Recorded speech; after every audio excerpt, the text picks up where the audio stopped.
Alright, well, since the 270 is out, and I don't really want to start on anything. This week's screwed up because Wednesday and Thursday I gotta be down in Indy for work for a regulatory. We gotta go down and listen to all the speeches about the shit we gotta do to keep the government happy. So that's gonna burn up basically 2 days of the week. So I don't want to get into anything too crazy. So I figure since I'm back on the chicken coop project, I might as well take out or do the next step in the chain. So Shelly and I went before dinner last night and got some more wood to make window frames, got some plexiglass. This is gonna be, well, it'll all make sense when it starts going. So I need to go out and take a couple more measurements real quick, and then we will start doing some cutting. I went and borrowed Granddad's router. So I have a router to do what I need to do. There's one thing I'm probably gonna have to do on my radial arm saw. And yeah, this should go a little easier than the doors. But I'm gonna do, well, let's go out and do some measuring real quick. Alright, I measured these yesterday before we went and got lumber, but you know what they say, measure twice, cut once. So we got 30, a little bit narrower at the top.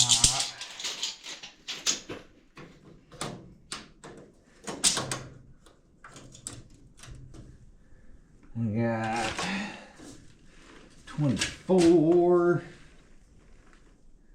a little bit wider over here. So we're not perfectly square, which doesn't surprise me anyhow.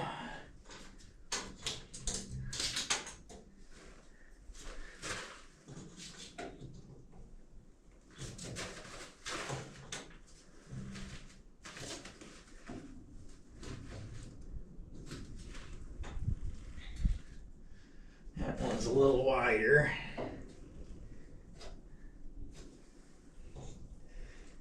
Alright, I'm gonna go get a notepad, and I was hoping we were gonna be able to make them both the same, but I'm gonna go get a notepad and write dimensions down because they're gonna both be slightly different. Alright, so they're both gonna end up the same height. They're just gonna end up, one's a ½ inch longer than the other. So I swear the people that built that shed the first time didn't know to take measure, I swear. So my plan, what I want to do, each window is going to consist of 2 frames, and the inner frame is going to have a groove routed in it for the plexiglass to recess into. And then the outer frame is going to have 4 little notches cut into it. And then these are going to go in and make a, make it look nice and windowy. Make a cross in the front of it. And then the 2 frames are going to get laminated together, and that's going to make the window. So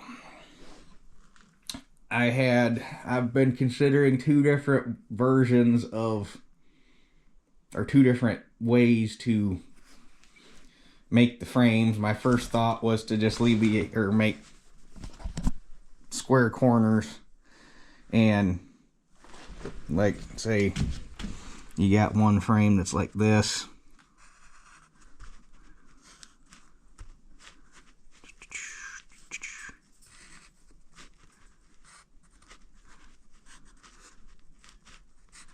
where you're square into here, you're square, and then on the one that laminates over top of it, you rotate your joints 90 degrees so that you end up lapped like that in a corner. Or you cut them 45 and not worry about overlapping, and then all 4 frames are going to end up the same. And I think we're going to do the 45 so I can get everything cut.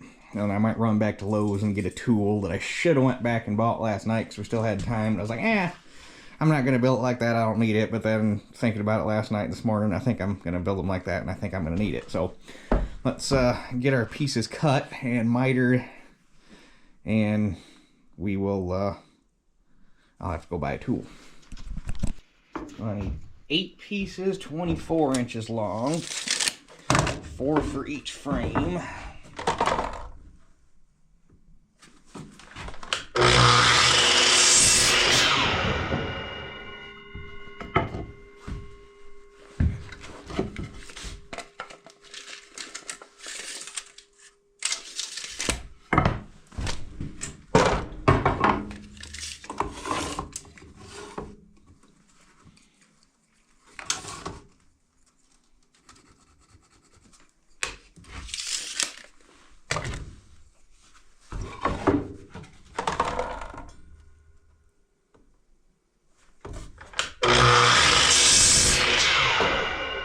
Okay, all my material's cut, so now I gotta miter my corners.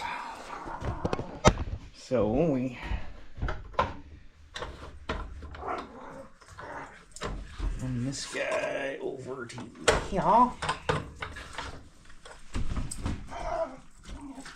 Actually, we'll work the other side of it. So I got my tail sticking over here. So we want to go. Damn it. Okay, we'll do this way. I wish I had more workspace. I really do.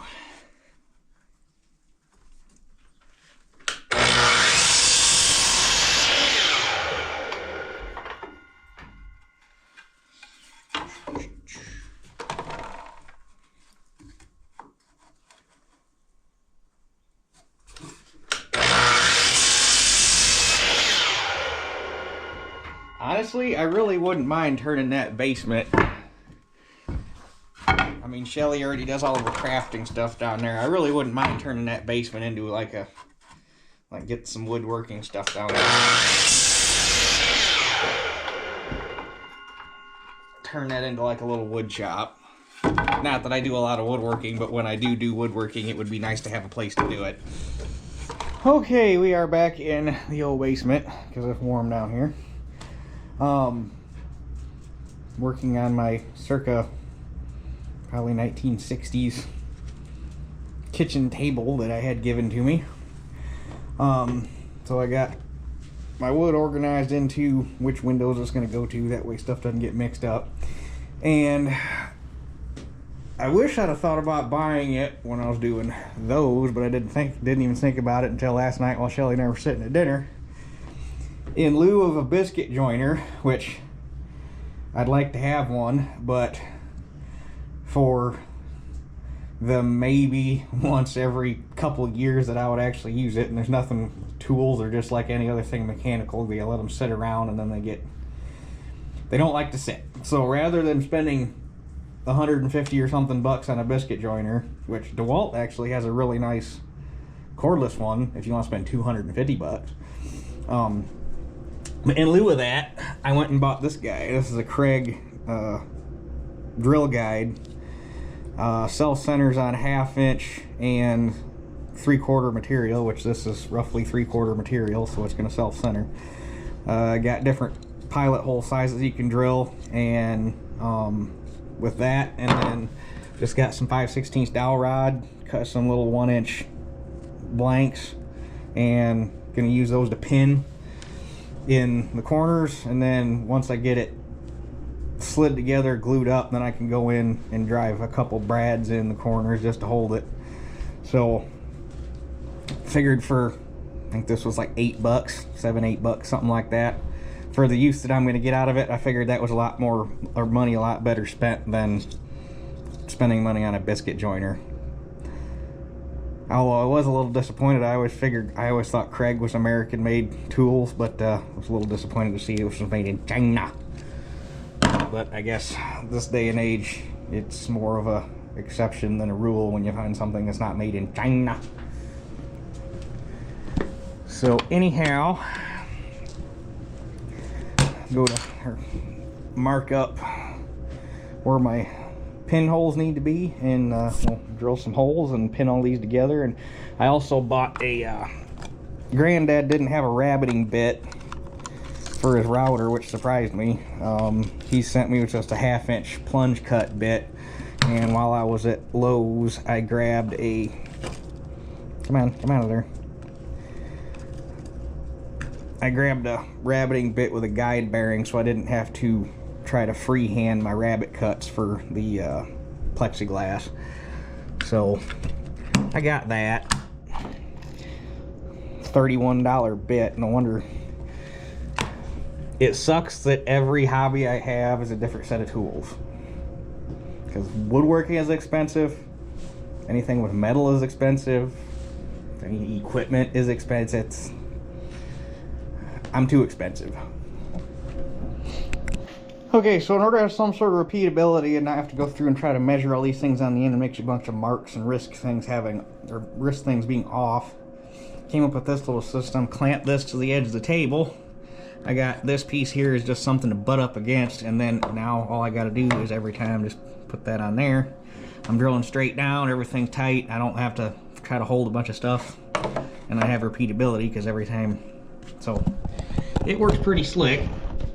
Well, I say it works pretty slick. I guess we'll find out when I go to glue everything together.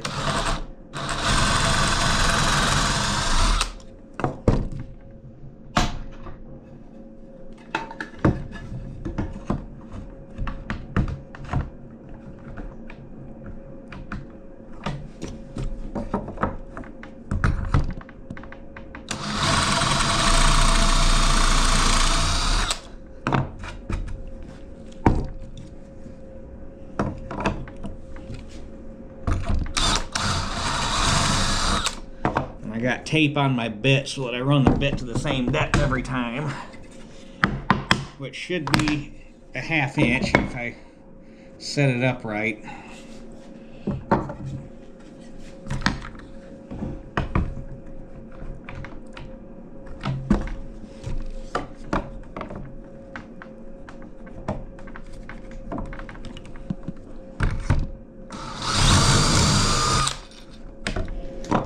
Alright, time to see how we did. Hopefully it goes together okay.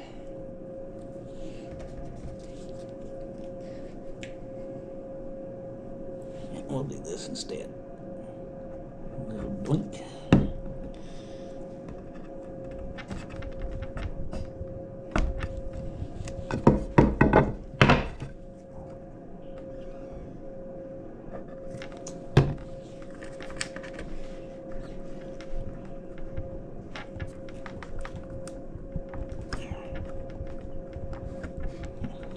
Might need a little mallet for a tappy tap.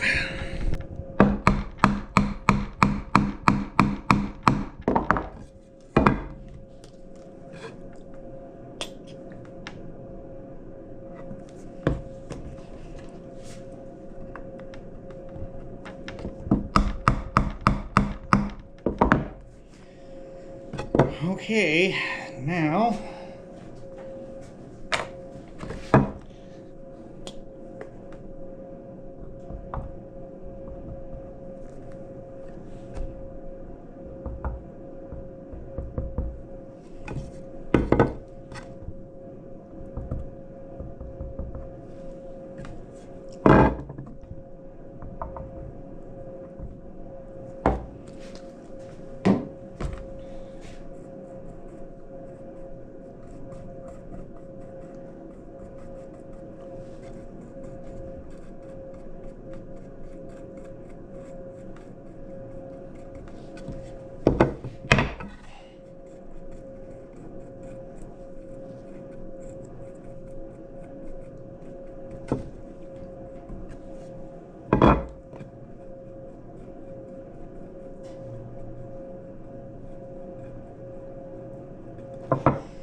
moment of truth, and this is because of the angles, this is probably going to be a little interesting. Maybe not.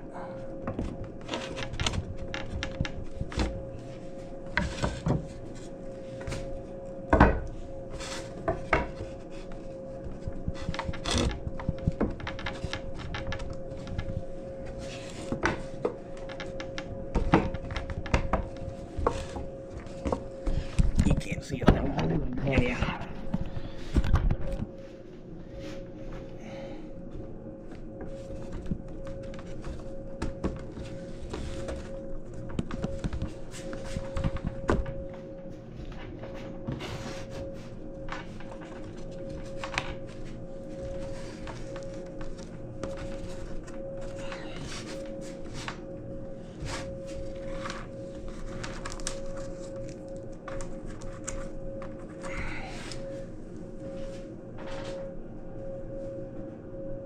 Stay.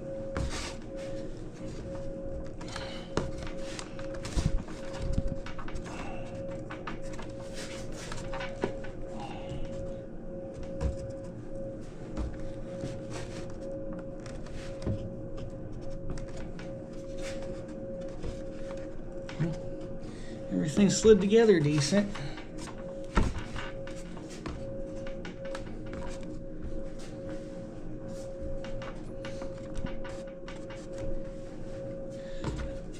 Just wish I had a way.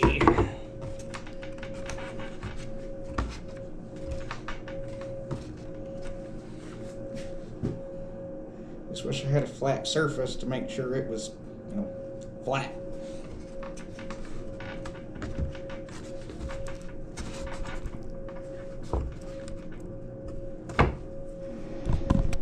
All right, the frames are glued up, nailed up. They're pinned, and then I shot a brad in each corner, so they're pretty stiff on their own. Laminate them; they ain't going nowhere. The height on the material has a lot of variation in it. I almost, once I got them all cut, almost ran them across the joiner to try to get everything squared up, but this stuff has a kind of a nice rough saw, and there's even spots where you can see the circular saw kerf in it. It's got a nice rough sawn edge on it, and I kind of wanted to keep that. Just, I don't know, I like rough sawn, so I didn't. But that being said, any lumber that they built that thing out are like probably wouldn't have been any better when they built it new, so we're kind of building it vintage, I guess. Actually, I take that back. Back in the day, guys running sawmills were probably a lot better than this crap that robots are turning out now. I'm gonna say it. But anyhow, I'm not gonna route my rabbet out today, but we can. What I want to do, I'll have to take one of each frame and route my pockets in to put my crosses in, and we can get the crosses glued in the two outer shells or outer frames today. And then tomorrow after work, all I gotta do is route the rabbet out for the plexiglass, cut the plexiglass, and then we should be able to. I gotta think about it and see how I want to do this. It would be nice, just in case I ever had to disassemble these things, to replace the plexiglass if it gets broken. As much as I don't want to use screws, I think I'm going to use screws and just screw the frames together. That way, if for some reason they had to be separated to replace the glass, it's just a matter of running some screws out, separating the halves, putting new glass in, put them back together. I don't want to use screws. I don't know of another non-screw solution that would have that kind of ease of change out, but that would make it where I wouldn't have to destroy the window frames to change glass. The other option I had considered is in one of the ends just routing a slot completely out of it, and actually that might not be a bad idea, honestly. If I did it on the top, on the hinge side, that way gravity holds the window in, just take and route a slot all the way out the top. That way if you did ever have to change the glass, you just take the window, flip it up where you can get at the glass, and slide in, slide out. That might honestly, that would be a lot of material to remove though.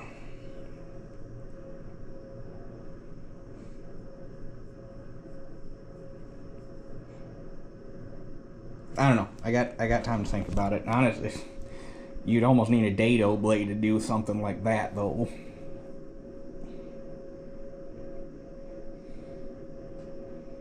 And I was looking at dado stacks last night. Holy shit, those are expensive.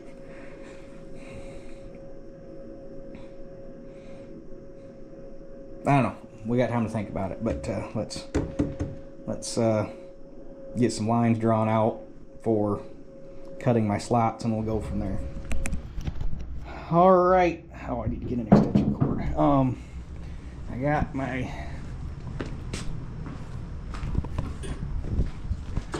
I got all my slots marked out. Hold on here.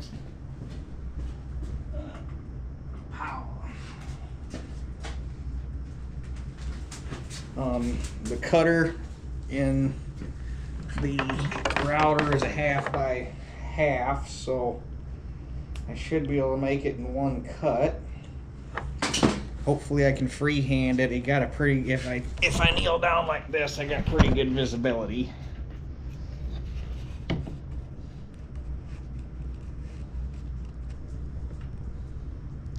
It's going to be interesting. I've never used a router before.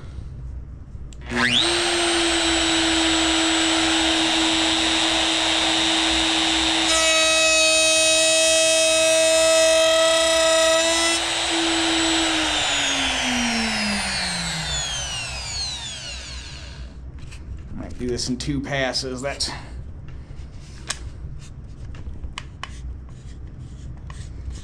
a little bit much.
Okay, I guess I don't have to just do 1 pass in and don't worry about a cleanup pass.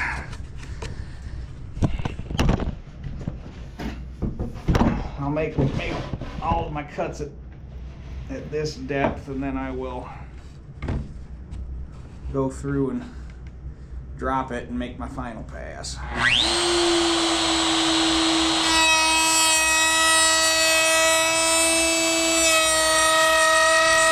Okay, I made my first pass on everything. Now I'm ready to go through for my second cleanup pass.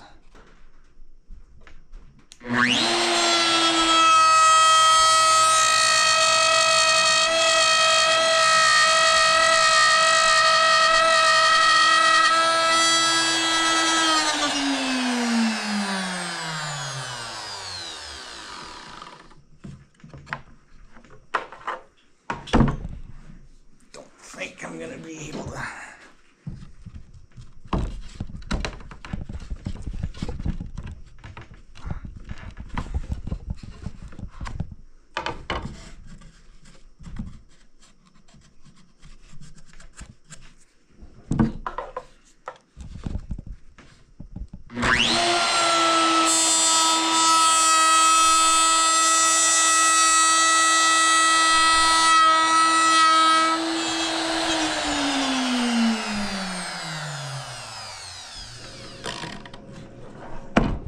Quite a bit of inertia in that little tiny bit. Ooh, there we go. Snug as a bug in a rug.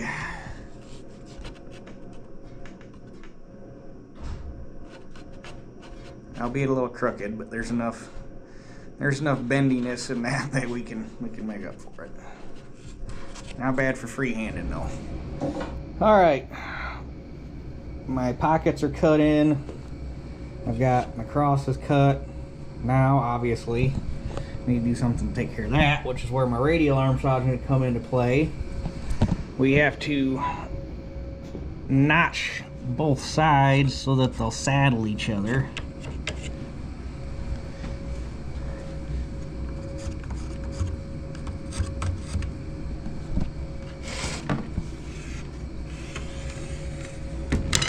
Damn it. Okay, let me finish marking this up.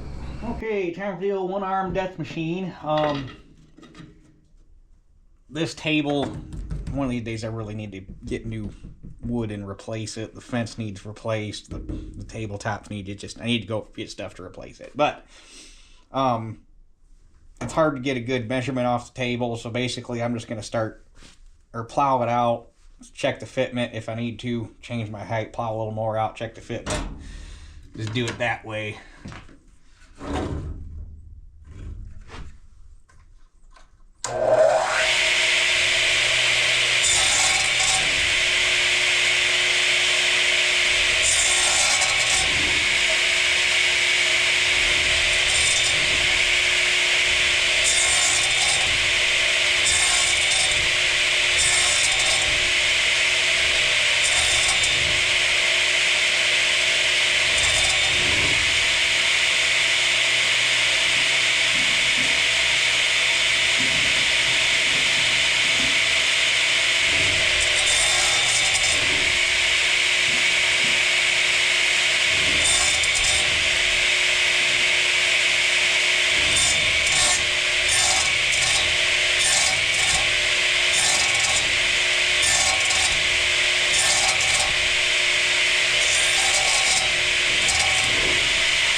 Take a little more.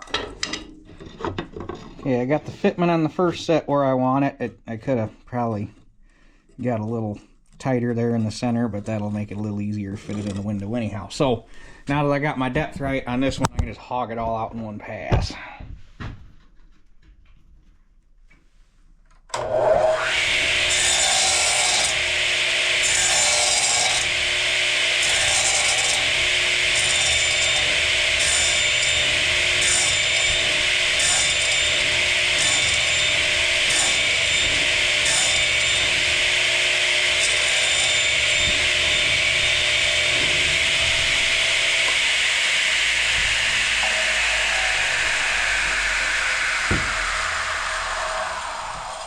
Perfect.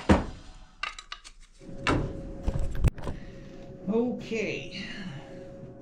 If this was a joint that like it was going to be on the outside, you could see it. I either would have cut those longer, rounded the edges, made them fit, or got a chisel and a hammer and squared the corners off. But since it's a hidden joint, I'm not going to get that complicated with it.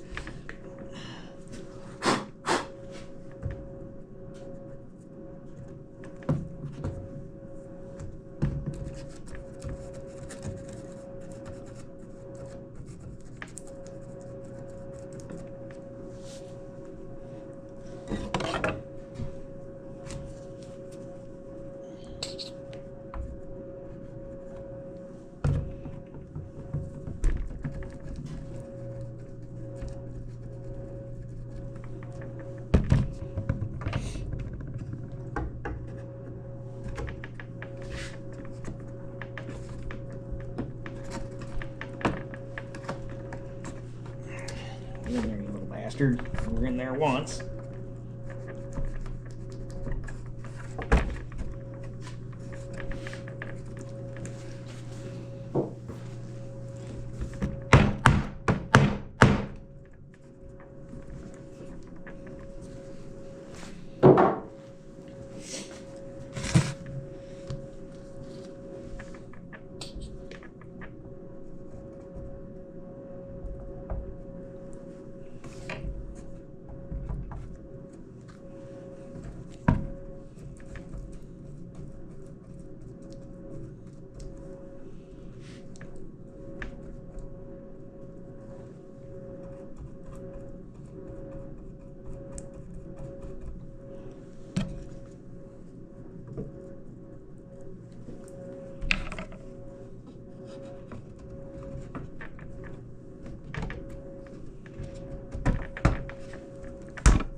There's one. Okay, that should take care of what we're gonna do today, and then like I say, tomorrow will be real quick. Route out a rabbet, cut my plexiglass, and I do think, after thinking about it and looking at it, I do think I'm going to slot the entire top board on the back frame. That way you can just slide the plexiglass in and out, because like, it's a barn, it's a chicken coop, or there's animals in there. Stupid shit happens. I mean, it's plexiglass, it shouldn't break, but you know, 10 years of UV exposure, you never know, the window frame might still be good and the glass just breaks from UV exposure and you slide a new window in and you're good to go again. But I'd rather plan ahead than have to go through and make new windows again in 5 years because they can't replace the plexiglass. So that's how we're gonna do it. So, and I gotta tonight get another, I got the first coat of linseed oil on that yesterday after I found out the 270 wasn't gonna happen. So I put a coat of linseed oil on those. I'm gonna try for, I was figuring on 4. We'll see how much it soaks up. It soaked that first coat in like it was almost as fast as I was putting it on, it was soaking it in. So I'm gonna put another coat of that on tonight, and then once these are done I can start, and that's the other reason it'd be nice to make that plexiglass removable, is get things put together and fitted, and then you can take the plexiglass back out, linseed oil it, put the plexiglass back in. So yeah, and there was a bunch of people interested in how my basement was built in the last video. There is, as you can see from that front wall, there is actually two places where there's a problem. This front wall, which I've been keeping an eye on, it hasn't moved since I bought the house, but it does need to be rectified. It probably needs to start getting put higher on the list. This front wall's pushing in. It's basically this corner, right there, and then right there is pushing in. So I'll need to dig.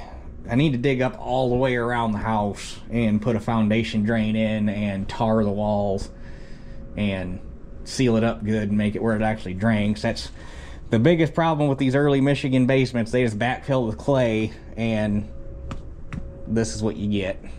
But it's doing it here, and then it's doing it back here in this old root cellar. There's a spot right there that's doing it.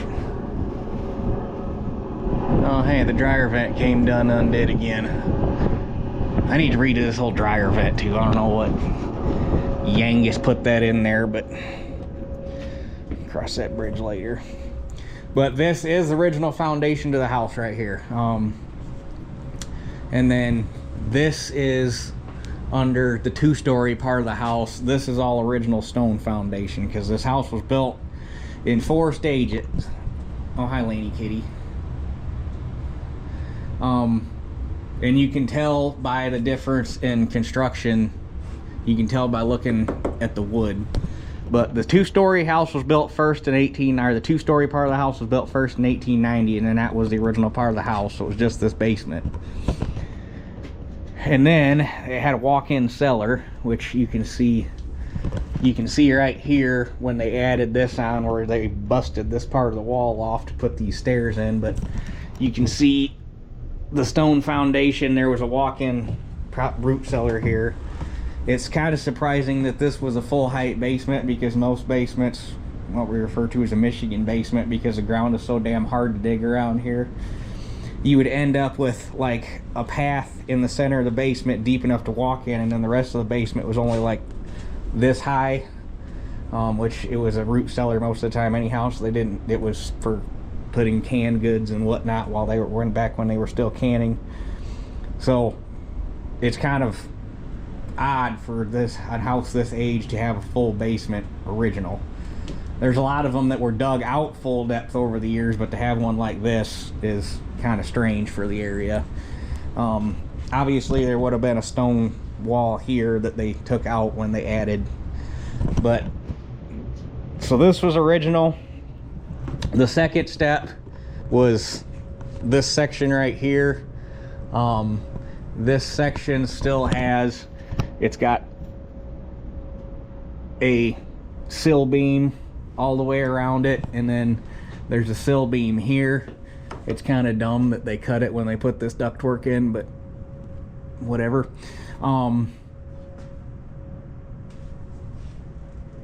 Honestly, don't even know what's holding that one up right there. Oh well, whatever. So there's that sill beam there.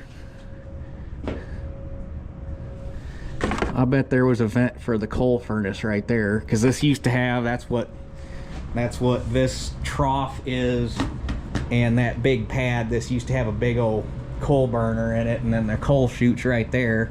The chute door's still there, and unfortunately when they put the fuel oil tank in, they punched 2 holes in it. So, but there was a coal bunk there, furnace here, and then you fed it here. So they added this piece on, and then same thing. You can tell this is a little later because the construction's a little different. And then they added this front section on later, which you can tell by the change in material. And the floor slats got wider and everything, so they added this piece on third. And this was a porch, and if upstairs there's actually you can still see where the window screens used to be and where the doors used to be and everything, where everything was attached to the house and whatnot. You can still see evidence of all that. And then last step in it was they finished this front and turned it into the living room, and then they added the back porch on last, which is this. This is in the order that I was told it was added on, so that's the best that I can tell you. But you can see how they towed everything into the sill beam, and yeah, so that's how. So the cinder block is original, at least to the additions on the house. It's obviously later than when the original section was built, but this was built in stages. So for those of you that were interested in how the house was built, that's your quick. And the neighbors are walking their dogs to Shelly's barking, or not Shelly, Lily's barking. So anyhow, I'm gonna clean up my mess and put away what tools we're not gonna need tomorrow, and we will catch you guys tomorrow to finish this up real quick. All right, the outside window frames are done and dried up. They turned out, I'd say, fairly decent. They look like a window anyhow. So with that being said, all we got left is to route out my rabbet in here, and then once I get my rabbet cut out, I should be able to put that other bit back in there, and it's going to take a minute at a 1/2 inch at a time, but I should be able to freehand a cutout in one side or the other, so you can slide the window in and we should be good.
Alright, I got my rabbet cut in on both of them, so now I just gotta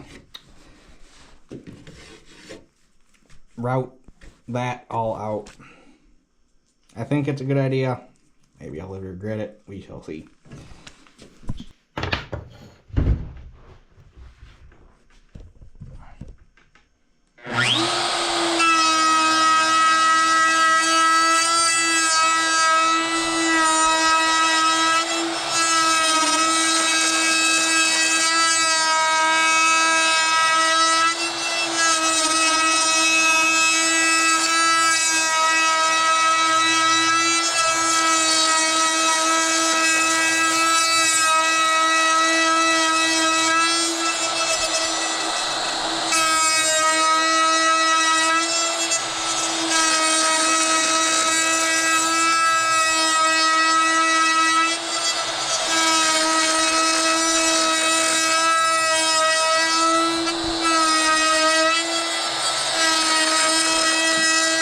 Alright, I got my groove, whatever you want to call it, routed in.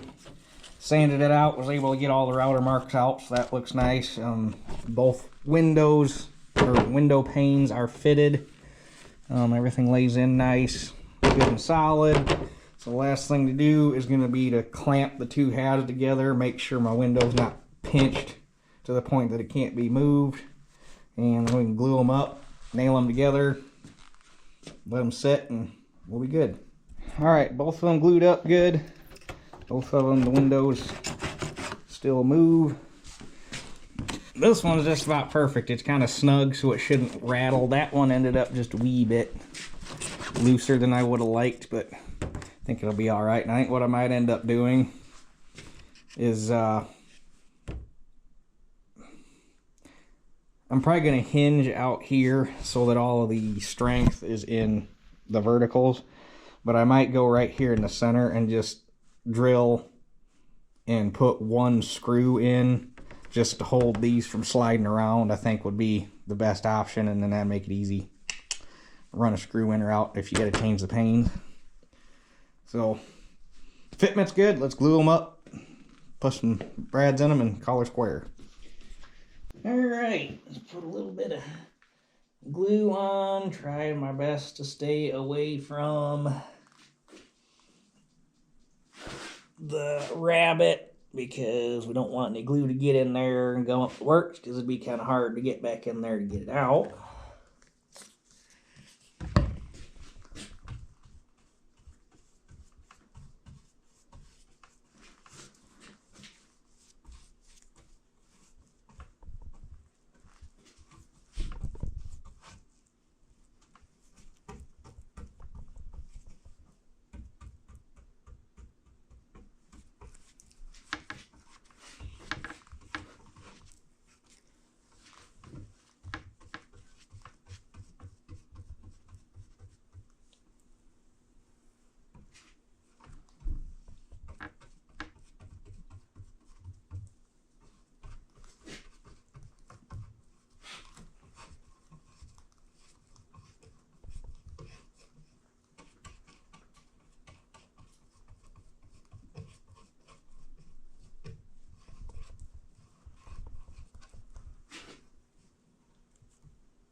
These things aren't exactly a perfect match to each other, so we're just gonna get it as close as we can. I'm gonna find a happy medium on the corners.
Call that good enough.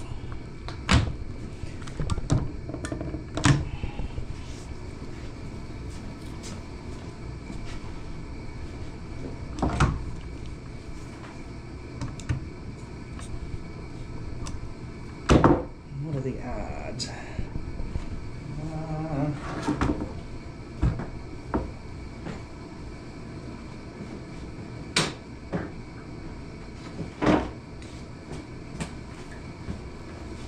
See if I can pull these two a little bit more into line with each other, maybe. No, she's not having none of it, so I guess we'll just leave it.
Alright, there's one.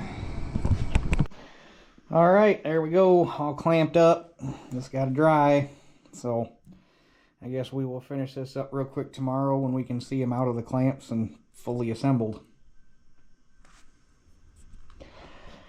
Alright, what do you say we wrap this video up real quick?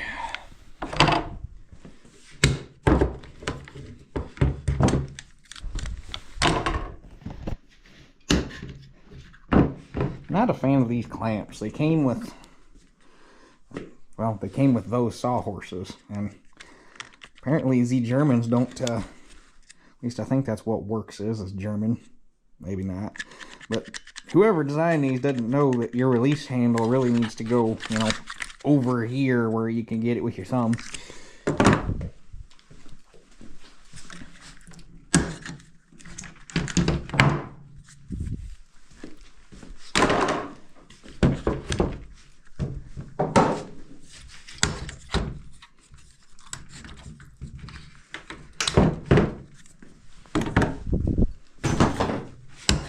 Oops.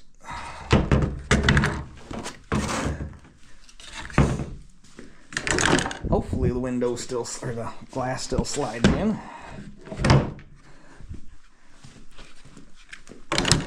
Okay.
Sweet. How about that? Works as intended.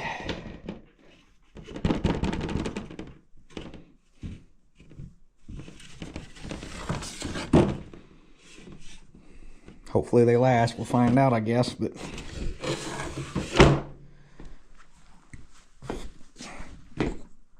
they look like windows. So I guess now these frames are ready for linseed oil. I don't know if the doors are going to get... I don't know if they're going to make it to 4 coats. 3 might do it, because they're kind of taking their time soaking up number 2.